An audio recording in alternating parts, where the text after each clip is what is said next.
Hello बच्चों, मैंने पहले आपको दुर्खीम के सामाजिक तथ्य के बारे में बताया था। अब हम दुर्खीम का एक चैप्टर है श्रम विभाजन, इसके बारे में हम थोड़ी चर्चा करेंगे।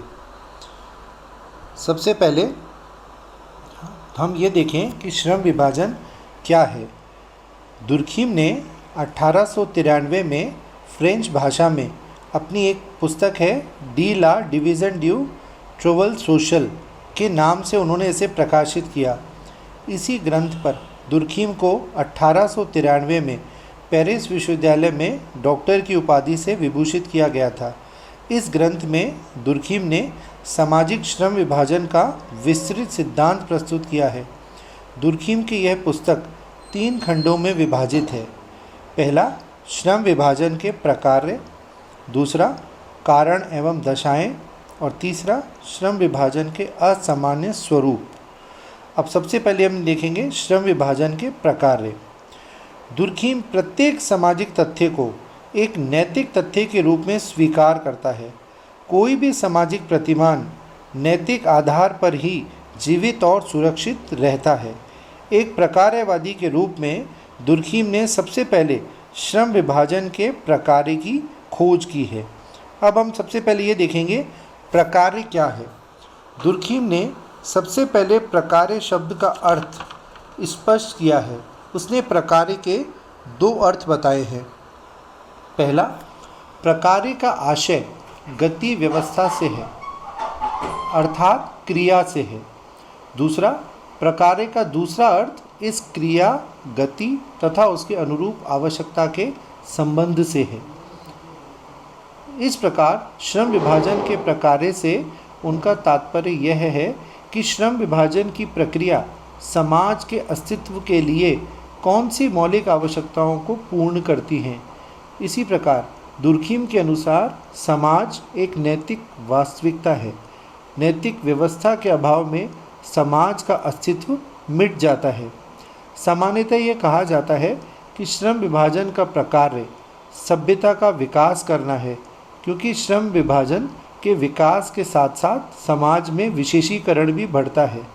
श्रम विभाजन से उत्पादन के साधनों में वृद्धि होती है, बौद्धिक विकास होता है एवं बौद्धिक प्रगति होती है। अतः श्रम विभाजन को सभ्यता का स्रोत कहा जाता है। दुर्खीम ने इसका विरोध किया है। उन्होंने कहा कि सभ्यता के विकास को श्रम विभाजन का प्रकार नहीं माना है। सभ्यता के विकास में 3 प्रकार के विकास सम्मिलित हैं। ये सभ्यता के प्रमुख तत्व कहे जा सकते हैं। पहला, औद्योगिक या आर्थिक पक्ष, दूसरा कलात्मक पक्ष और तीसरा वैज्ञानिक पक्ष। अब हम देखेंगे इसमें कि दुर्खीम सभ्यता के इन तीनों पक्षों के विकास को नैतिक तत्व से विहीन मानता है।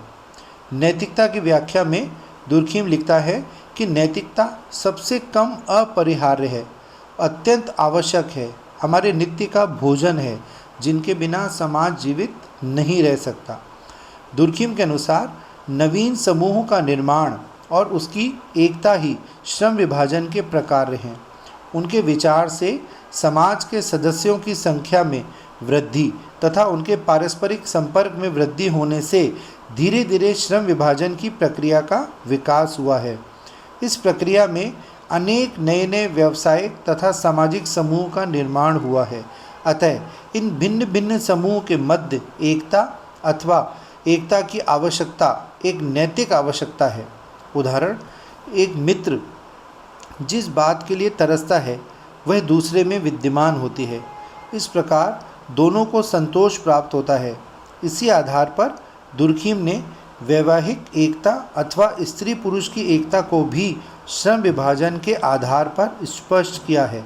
यह सत्य है कि वे ही स्त्री पुरुष एक दूसरे की ओर आकर्षित होते हैं अथवा परस्पर आसक्ति रखते हैं, जिनमें विचारों एवं भावनाओं आदि की समानता होती है, किंतु उनके संबंधों का मुख्य आधार वास्तव में स्त्री पुरुष की उस भिन्नता में है जिसका मिलन इस संबंध के द्वारा होता है। अतः श्रम विभाजन समूहों का निर्माण करता है एवं उनमें अनेकता पैदा करता है। अब हम देखें इसमें कानून